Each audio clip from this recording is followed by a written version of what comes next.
الحمد لأهله والصلاة على أهلها وصلى الله على سيدنا محمد وآله الطاهرين ولعنة الله على أعدائهم أجمعين. أما بعد، قال الله سبحانه وتعالى في كلامه: بسم الله الرحمن الرحيم ومن آياته أن خلق لكم من أنفسكم أزواجا لتسكنوا إليها وجعل بينكم مودة ورحمة إن في ذلك لآيات لقوم يتفكرون. صدق اللہ العلی العظیم. معزز ناظرین محترم، السلام علیکم ورحمۃ اللہ وبرکاتہ. خاندانی استحکام کے کچھ انمول اصول، ان میں سے ایک چند اصول پر بحث ہوگی. اللہ تبارک و تعالیٰ نے عالم بشریت اور تمام بنی نوع انسان کی طبیعت اور فطرت میں ایک چیز ودیعت کی ہے جسے محبت یا مودت کہا جاتا ہے، کہ وہ فطرتاً ایک دوسرے سے الفت اور محبت اور ایک دوسرے کے ساتھ عشق و علاقہ رکھنے کی اس کے اندر مادہ پایا جاتا ہے. اللہ تبارک و تعالیٰ نے تمام مخلوقات میں یہ عطوفت اور یہ محبت، جس کے سانچے میں تمام ذی روح کو ڈال دیا ہے. آپ دیکھتے ہیں کہ انسان کے علاوہ حیوانات بھی جو ایک دوسرے سے یا ایک دوسرے کے اپنی اولادوں سے، بچوں سے کس طرح محبت کرتے ہیں اور ایک دوسرے کے لیے جان دینے کے لیے تیار ہیں. آپ مرغی سے لے کر آپ پرندے، چرند، پرند، وحشی، ہر قسم کے حیوانات میں آپ اگر دیکھیں تو وہ اپنی اولاد کے لیے اپنی جان تک کا وہ نذرانہ پیش کرتے ہیں. اسی طرح اللہ تبارک و تعالیٰ نے بنی نوع بشر میں یہ صفت اور یہ چیز اس کی فطرت میں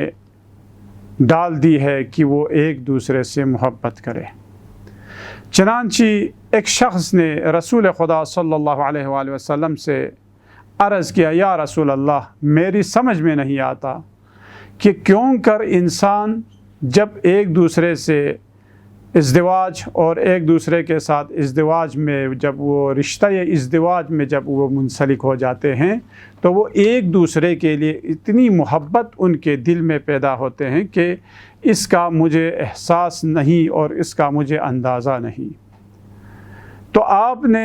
فرمایا: ہاں، یہ اللہ تبارک و تعالیٰ کی ایک بہت بڑی نعمت ہے بنی نوع بشر پر، بلکہ تمام ذی روح پر. فرمایا کہ بنی نوع بشر کے لیے یہ جو محبت اور مودت جب بھی وہ رشتہ ازدواج میں وہ منسلک ہو جاتے ہیں تو ایک دوسرے کے لیے جان دینے کے لیے قربان ہو جاتے ہیں. حالانکہ اس سے پہلے نہ وہ لڑکا اور لڑکی جو ایک دوسرے کو دیکھا بھی نہیں، لیکن جو ہی رشتہ ازدواج میں منسلک ہو جاتے ہیں تو وہ ایک دوسرے کے لیے جان نچھاور کرنے کے لیے تیار ہو جاتے ہیں. تو اس وقت رسول خدا صلی اللہ علیہ وآلہ وسلم نے فرمایا: ہاں، یہ اللہ تبارک و تعالیٰ کا معجزہ ہے.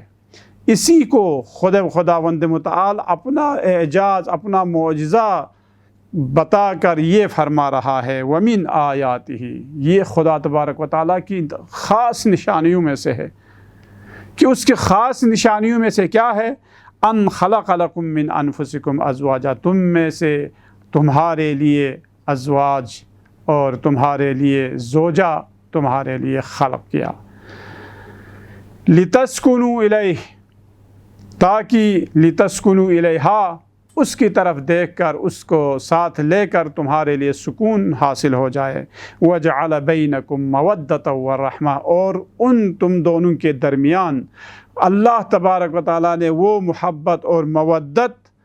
پیدا کی کہ یہ خدا تبارک و تعالیٰ کی خاص یعنی جو بنی نوع بشر کے لیے جو بڑی نعمت ہے، سب سے بڑی نعمت یہی ہے کہ وہ تمہارے درمیان محبت اور مودت کو انہوں نے قائم کی. ان فی ذلک لآیات لقوم یتفکرون، ہاں واقعاً یہ اہل تفکر، اہل فکر قوم کے لیے اس میں بہت بڑی نشانیاں ہیں۔ تو اللہ تبارک و تعالیٰ نے انسان کے لیے محبت، بس یہاں پر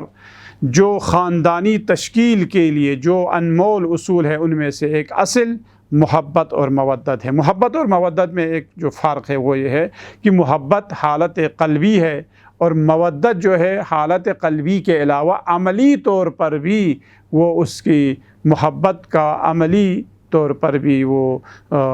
اس کے سامنے نمونے رکھیں اور عملی طور پر وہ محبت کرے اور عملی طور پر اس کی اتباع کرے اور اس کے جو باتیں ہیں اور اس کی باتیں ماننے کے لیے وہ تیار ہو اور اس کے ہر بات پر لبیک کہے، یہ مودت ہے۔ اسی لیے قل لا اسألکم علیہ اجرا الا المودۃ فی القربی، یہ اہل بیت اطہار کی مودت کو ہم پر واجب قرار دیا ہے کہ مودت سے کیا مراد، صرف محبت نہیں، ہاں دل میں محبت رکھنا اور بات ہے، لیکن محبت کے ساتھ مودت بھی ضروری ہے اہل بیت کے لیے، یعنی ان کے فرامین پر عمل کرنے کا نام مودت ہے اور ان کے ساتھ عملی طور پر محبت کرنے کا نام مودت ہے۔ اور اسی لیے پروردگار عالم نے بس یہ ازدواجی زندگی انسان کے لیے ایک بہت بڑی نعمت کی شکل میں دی، اسی لیے رسول خدا صلی اللہ علیہ وآلہ وسلم نے اس کی اہمیت کی طرف یعنی اشارہ کرتے ہوئے فرمایا، قال النبی انہ قال من سنتی التزویج فمن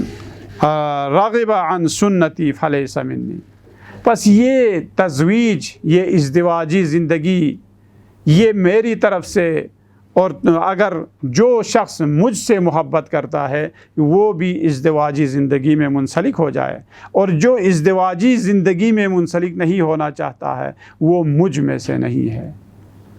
دیکھیے کتنی اہمیت ہے کہ یہ عشق و محبت خدا تبارک و تعالیٰ کی عظیم عنایت ہے کہ جس پر رسول خدا نے فخر کرتے ہوئے فرمایا، نکاح میری سنت میں سے ہے،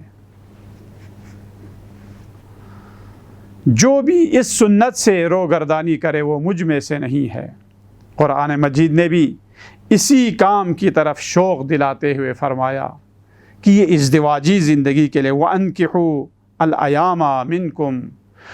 وَالصَّالِحِينَ مِنْ عِبَادِكُمْ وَإِمَائِكُمْ إِن يَكُونُوا فُقَرَاءَ يُغْنِهِمُ اللَّهُ مِنْ فَضْلِهِ وَاللَّهُ وَاسِعٌ عَلِيمٌ۔ اللہ تبارک و تعالیٰ نے فرمایا، اور اپنے غیر شادی شدہ آزاد افراد اور اپنے غلاموں اور کنیزوں میں سے جو بھی ازدواجی زندگی گزارنے کی صلاحیت رکھتا ہے یا تزویج کی صلاحیت رکھتا ہے ان کے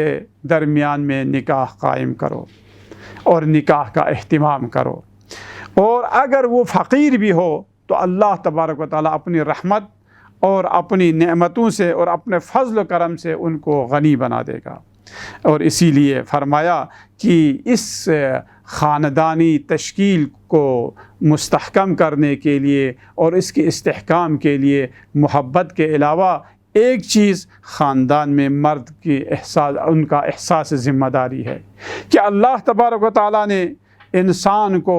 اپنے اس خاندان کے لیے ایک محافظ بنا دیا۔ علامہ طباطبائی فرماتے ہیں، فَالنِّسَاءُ هُنَّ الرُّكْنُ الْأَوَّلُ وَالْعَامِلُ الْإِنسَانِ الْجَوْهَرِ لِلْاجْتِمَاع، عورت، خواتین خاندانی اجتماع کی تشکیل اور استحکام کی اصلی اور واقعی سنگ بنیاد ہیں۔ اس عظیم جاذبہ کو خدا نے عورت کے وجود میں قرار دیا ہے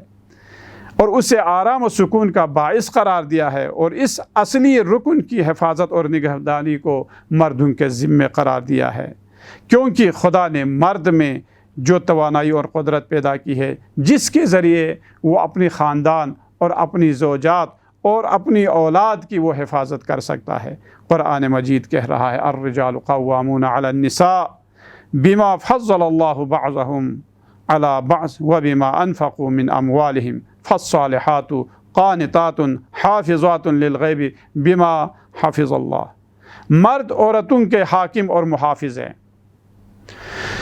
اور ان فضیلتوں کی بنیاد پر جو خدا بند متعال نے بعض کو بعض پر فوقیت دی ہے اور اسی بنا پر کہ انہوں نے عورتوں پر اپنا مال خرچ کیا، پس نیک عورتیں وہی ہے جو اپنے شوہر کی اطاعت کرے اور ان کی غیر موجود کے ان کے اموال اور اپنے نفوس کی وہ حفاظت کرے۔ یہ ایک خاندانی استحکام کے اصولوں میں سے ایک اصل ہے۔ اسی طرح دوام زندگی کی حفاظت اور اس کی یعنی دوام زندگی کی حفاظت کے لیے کہ ہم سب جانتے ہیں کہ اس کی حفاظت اور دوام زندگی کے لیے دونوں طرف سے میاں بیوی دونوں طرف سے محبت ہو، دونوں طرف سے مودت ہو،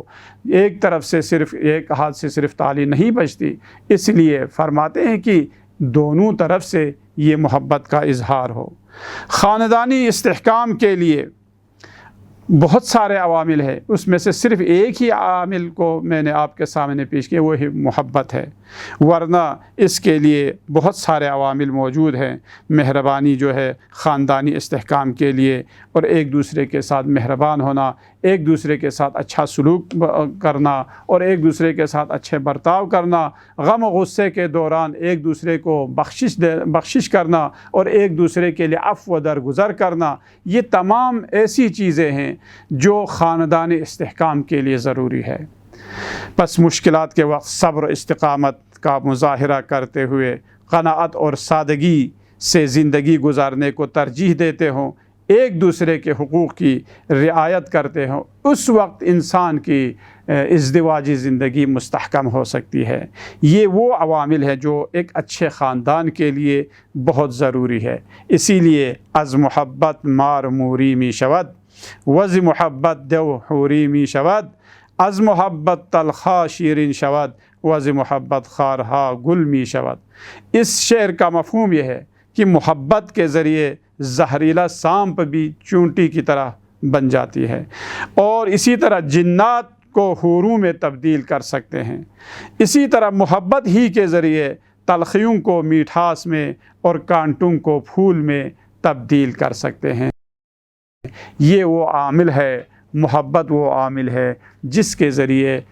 خاندان کو، جس کے ذریعے اپنے ازدواجی زندگی کو انسان مستحکم کر سکتے ہیں۔ اللہ تبارک و تعالیٰ کی بارگاہ میں ہم دعا کرتے ہیں، پروردگارا ہم سب کو بلکہ تمام بنی نوع بشر کو اپنی ازدواجی زندگی استحکام اور ازدواجی زندگی میں استحکام عطا فرما، اور ان کو ہر ایک کو اپنی اپنی ذمہ داریاں، میاں بیوی کو اپنی اپنی ذمہ داریاں پوری کرنے کی توفیق عطا فرما، اور ایک خوشحال گھرانہ اور ایک خوشحال ماحول ان سب کو عطا فرما۔ والسلام علیکم ورحمۃ اللہ وبرکاتہ۔ اللهم صل على محمد وآل محمد، اللهم صل على محمد وآل محمد،